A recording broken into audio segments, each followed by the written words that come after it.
I don't know if you ever knew anybody who was just completely negative all the time.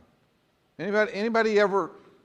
I know none of you would be there like that, but I know that there are probably some people in your life who, no matter what happens, there's always a problem with it. They're just cranky. And there's a guy that had a neighbor that was always that way. He was always cranky, and there was just nothing he could do to get his neighbor out of that crankiness. He's the kind of guy that he was not old, but just crusty. Just that external shell that you couldn't break through, just negative all the time. And so the guy said, "I'm going to do something about it. I'm going to change that. I'm going to get him to smile so I can just watch his face crack." And so he trained his dog to walk on water. And he didn't tell his neighbor about it.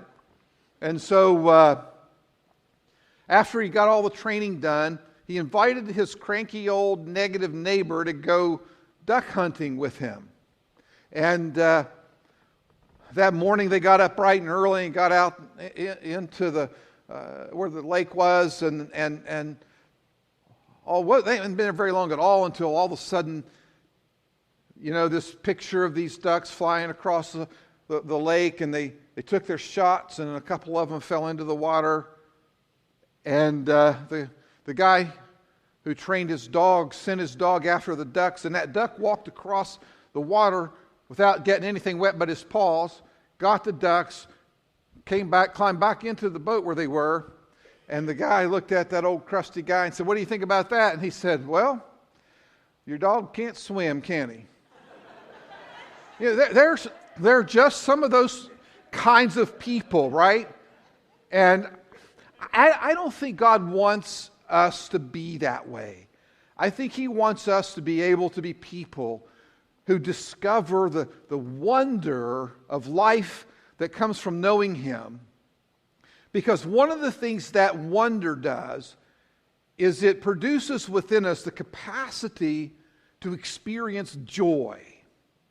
I loved our worship time together because it was joyful. There was a spirit of celebration here. You ever walk into a church and they're singing these great songs of worship and praise, but there's this something missing, and oftentimes that something missing is this joy, this celebration. And one of the things that we do every Sunday when we gather is we're celebrating the reality of the resurrection. Hey, guess what? Jesus lives. And because He lives, He's in this room. And so how could we not be excited about what God might have in store for us in these next few moments just because He's present in our midst? If you go to Muhammad's tomb, what you'll find there are bones. And if you go to Buddha's tomb, what you'll find there are bones. But if you go to Jesus' tomb, it's empty. That's because He lives, and He lives within each one of us if we have a relationship with Him. Now, and if we do, that presence produces some fruit. You're going to hear in the midst of this, these next few weeks, you're going to hear about the fruit of the Spirit. What the Spirit naturally produces, or supernaturally, actually, what He produces when He lives within us. And so I wanted you to hear, first of all, from Galatians chapter 5, 22 and 23. These are verses that you're going to hear during this series as it unfolds, partly during Pastor Drew's study leave. But it says, "But the fruit of the Spirit is love, joy, peace, forbearance, kindness, goodness, faithfulness, gentleness, and self-control. Against such there is no law." It's pretty awesome to me that joy, among these other things, is a part of the fruit of the Spirit. Because, you can't fake fruit. An elm tree can't grow any fruit. But an apple tree can produce some beautiful, sweet, enjoyable fruit that's just a natural part of being an apple tree. And what this passage is saying is that out of our walk with Jesus, out of our relationship with Him, out of the fact that He lives in us, one of the things that He produces is this capacity to have joy. That's why Paul writes in chapter 4 some additional words that are very, very crucial, and they're going to form the basis of what I want to talk with you about for just the next few minutes. In order to really kind of understand this, just a piece of the context. I want you to remember that Paul is writing these letters to the church at Philippi, to a church who had partnered with him in ministry, and to one that he loved very much. But remember this, he's writing, as he says, in chains. He's actually in a Roman prison. Now, I don't know how much joy there is in prison usually, but I got a feeling that it would be hard to produce one's own joy in the midst of captivity. And so this joy surely must have been something that God had produced in him. And so, and by the way, this passage is also sandwiched between him telling these two women in the church, quite honestly, he's kind of calling them out by name. How'd you like that, to be called out by name for not getting along in church and to be recorded in Scripture? I feel sorry for these ladies in some ways, but he calls them out and he says, I want you guys to get along. This is not about you; it's about Jesus. And then after this passage, he talks about how there he is in prison, but he's learned to be content no matter what happens to him, so much so that he can have joy in the midst of his captivity, to the point that he's able to say, doesn't matter my circumstances. I can do all things through Christ who strengthens me. Now, in between there, he writes in chapter 4, beginning with the 4th verse, he says this. Imagine where he is, and he writes, rejoice in the Lord always. Now, that doesn't mean just when things are going your way or when things are working out. I don't know if you guys have heard this song from Casting Crowns before, that says in the midst of the song, it says when things seem to be falling apart, they're falling together. You know, and there's a sense of comfort and joy in knowing that as we walk through life, as we choose this rejoicing in the Lord always, and I will say it again, rejoice. When that becomes who we are, we begin to realize that God is the one who has us. He said, to let your gentleness be evident to all. The Lord is near. Don't be anxious about anything, but in every situation, by prayer and petition with thanksgiving, not just all the good stuff, right? But in every situation, by prayer and thanksgiving, present your request to God, and the peace of God, which transcends understanding, will guard your hearts and your minds in Christ Jesus. It seems to me that one of the greatest tragedies in life would be to look back on it with regret. You know, regret is this recognition that we've had wasted opportunity, that we've wasted time and energy, that things didn't go that way, and we regret it not because of how they went, but because regret kind of implies that it's been by our own choices that we live with regret. It's kind of like this. It's not likely that anybody on their deathbed would ever say, I wish I'd worked more hours. Or, I wish I'd laughed less. I wish I would have worried more. Or, if only I'd spent less time with the family.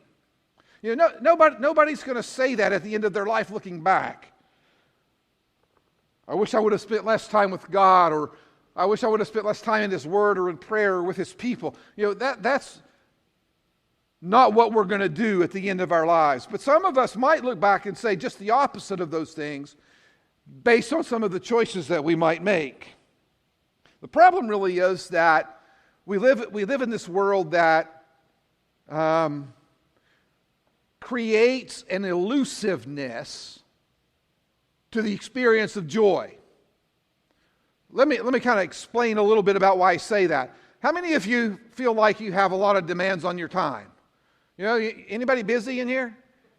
When we meet people that we haven't seen in a long time, we might ask them how to do it. It used to be people would say, you know, we're doing fine. How about you? But now they say either one of two things. They either say I'm tired or I'm busy, right?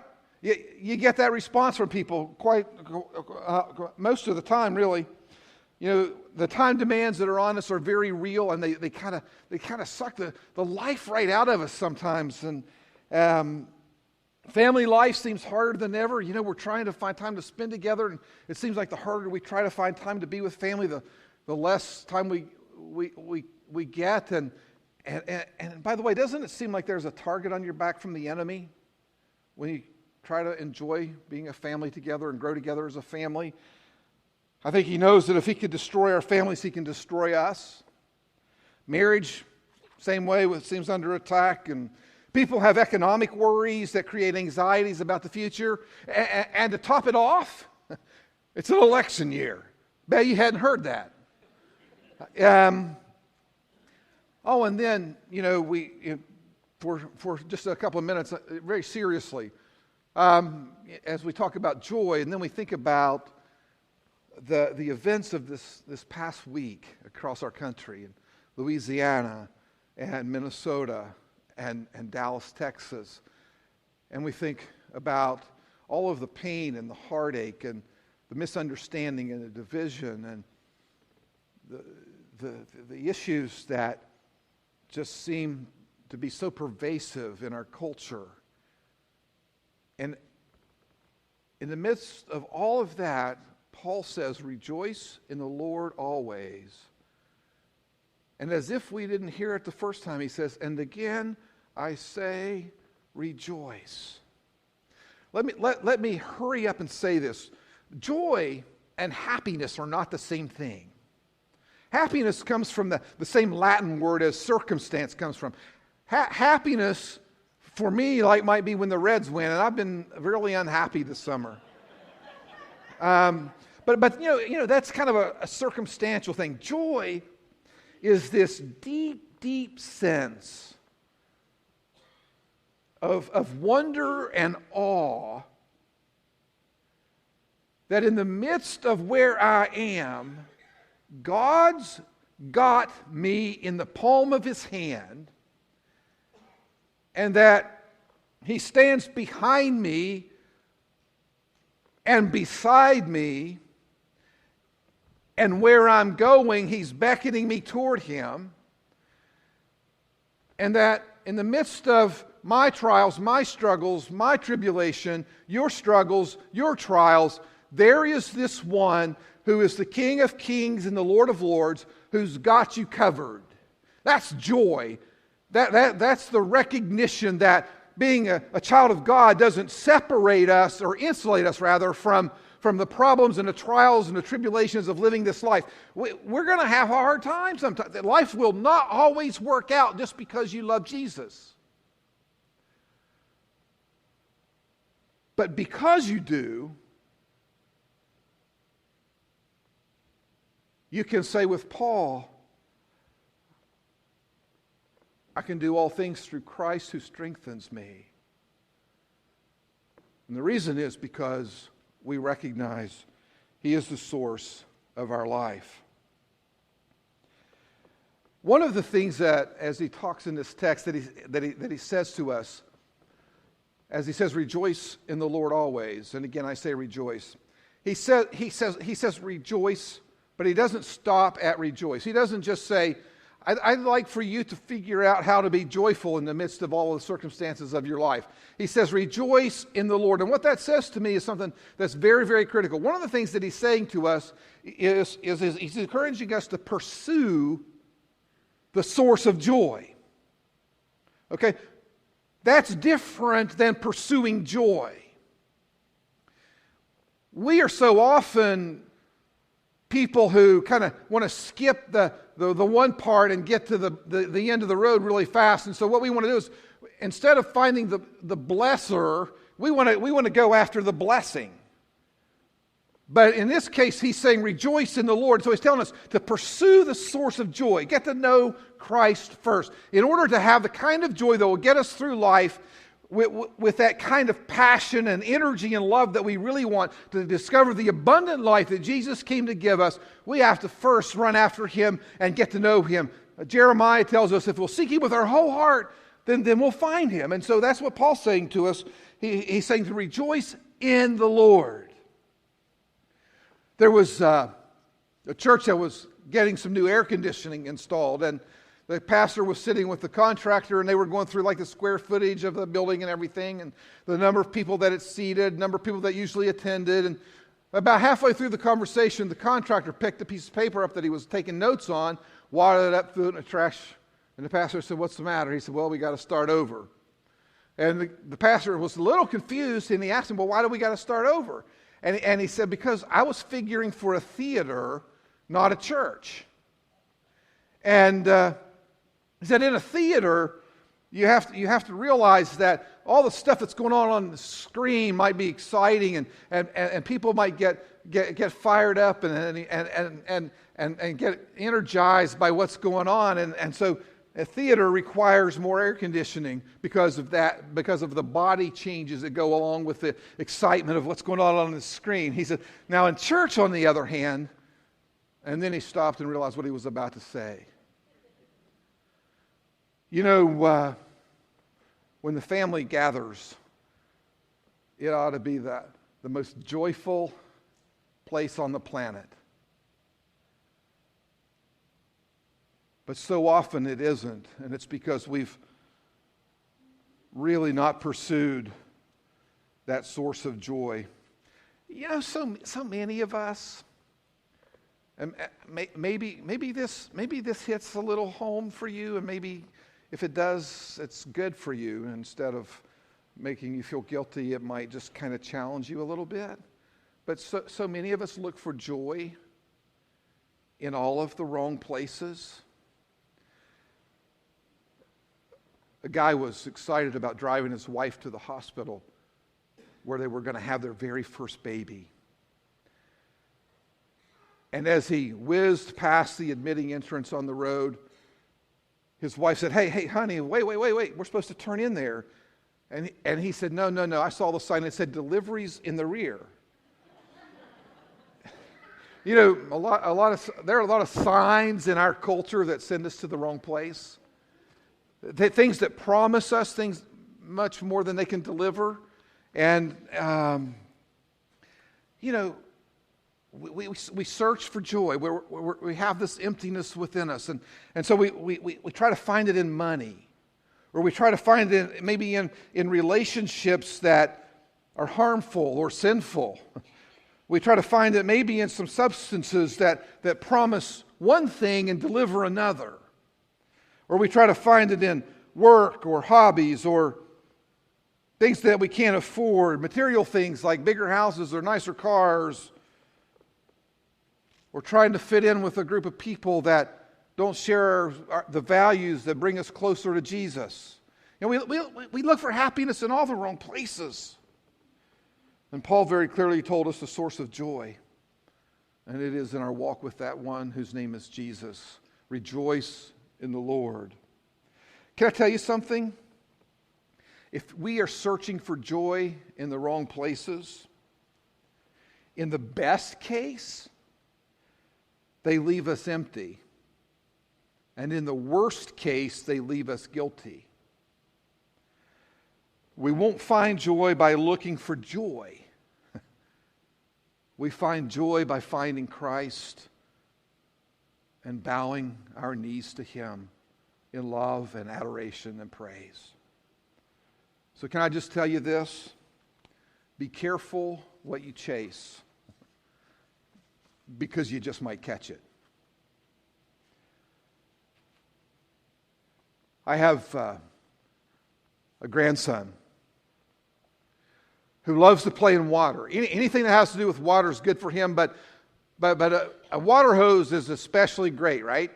And so he loves to play with these water hoses. In fact, for his 4th birthday, what he wanted for his birthday present. I've never really heard a 4-year-old ask for a water hose before, but that's what he wanted. You know, I thought maybe something Batman or something like that. Nope, he wanted a water hose. So whatever he wants, he gets. So he got a water hose, and you could turn him outside with this water hose, and you wouldn't see him for hours. It just everything, including himself and anybody else that might walk out into the yard. Well, one day we were there watching, and I remember seeing him. Somebody had disconnected the hose from the water faucet, okay? And so he's out there, and he's got this water faucet in his hand, and he's squeezing it, and he's confused because when you squeeze the handle on the water, on the nozzle of the hose, this water's supposed to come out, and he's trying to produce that water, and all of a sudden, and then he starts doing it like this, and I was so bad I wanted to go out and hook it up really fast, but I didn't, only because my wife wouldn't let me. But I'm thinking all the time I'm watching him, what a powerful illustration. We want joy without being connected to the source of joy. We want peace without being connected to the one who is peace. And so what I want to challenge you to do today is, first of all, ask yourself the question, are you seeking the source of joy? Do you have this relationship with Jesus that can produce joy in your life? Do you have the knowledge, the assurance that as you walk through this journey called life, that He is with you, and that as you call out His name in the midst of the things that suck joy out of other people, He can pour joy into you because He lives inside of you? Do you know Him? That would be the question. And here's the cool thing. As you pursue the source of joy and He begins to give you that joy, you come to a place in your life where you get to pass to other people the joy of knowing Christ. And that is an incredible opportunity. You get to pass on the impact of joy. You heard the announcement being made about this new mentoring program that the church is getting to be a part of.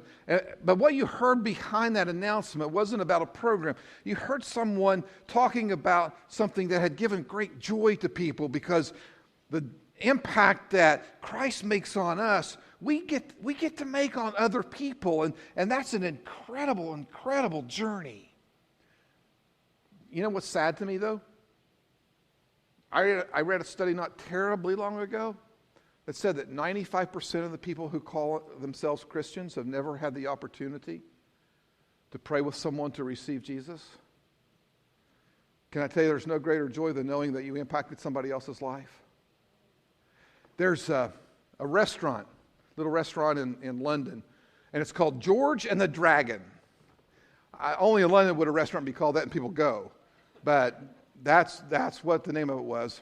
Well, one day, this impoverished gentleman who was very hungry knocked on the back door, and the lady came to the door, and he asked her if he could have some food. And she began to scream and belittle and berate and cuss and yell and just completely turned him away. Finally, after all of her yelling and screaming, she slammed the door in his face. He gathered his thoughts, took his breath, knocked on the door again, and said, "Can I speak to George this time?" I knew it'd take a minute.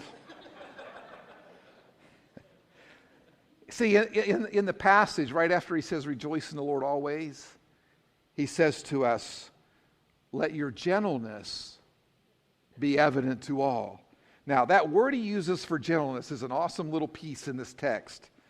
It's kind of a hard one to really kind of describe in one word. So, some versions translate it gentleness. Some translate it considerate. Let other people know that you consider them ahead of yourself. Have impact on them in that way. And one of the ways that it's translated is to yield. I give up my rights to you. One of the ways you can really determine your spiritual maturity is what happens to you when somebody cuts you off on the highway.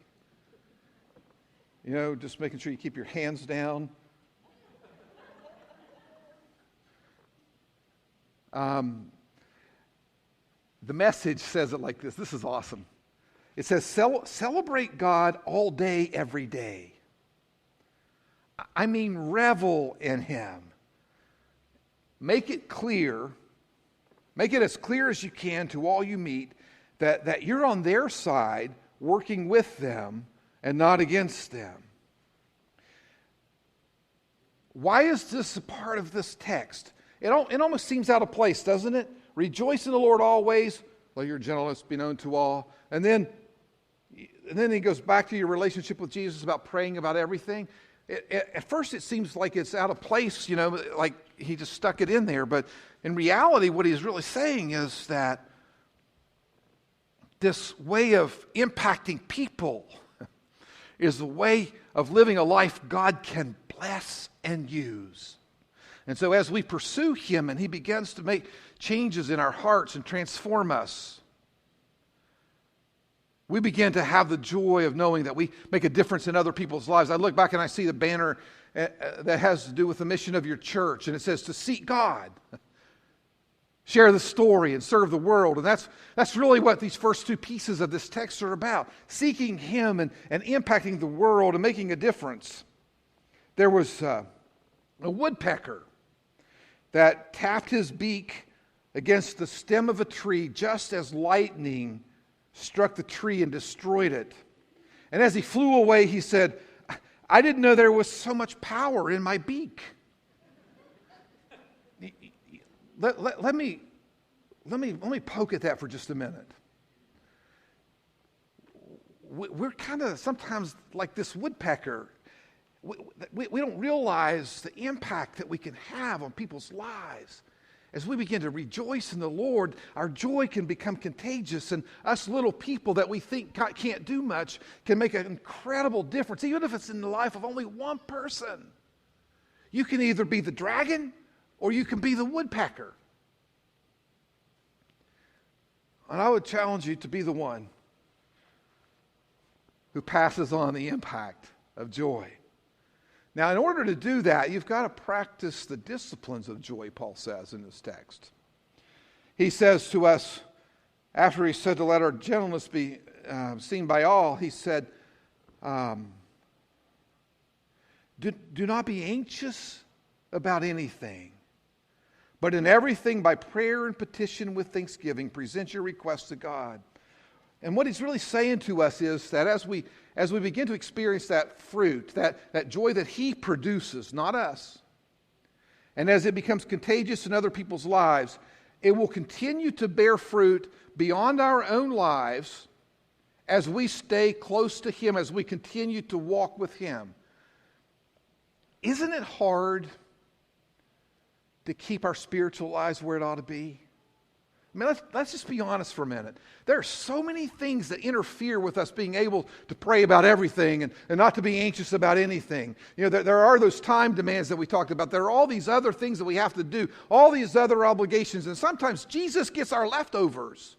And what Paul is saying is, no. As the Spirit is transforming your heart and as the joy of your life is becoming contagious, let's keep that baby going by staying in that close relationship with Him. Let's let Him walk with you. Let's talk to Him all the time. Here's the wonder of it all. There's this great God who so loved you. Now think about this. He knows every dark corner of your heart, every piece of your life. He knows the thoughts that you wouldn't dare share with anybody else. He knows where you've been. He knows what you've done. He knows what you're about to do. And yet, in the midst of all that He sees, He is pursuing a relationship with you that is real and personal. And in this text, Paul reminds us that we're invited to bring every piece of our lives to Him, to share it with Him, to thank Him, to love Him, and to bask in the wonder that He loves us.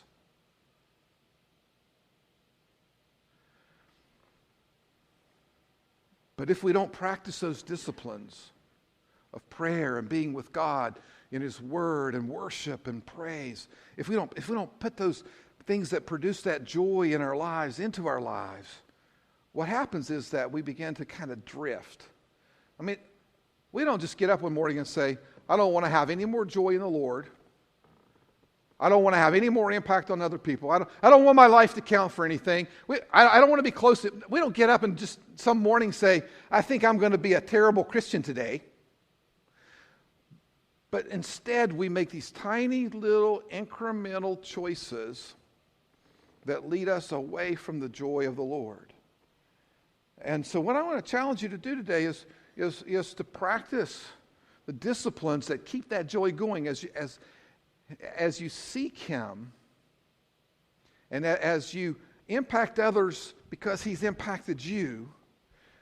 I want to challenge you to stay close to Him, because if you will, here's the last part of this text. It will enable you to possess the peace that comes from joy.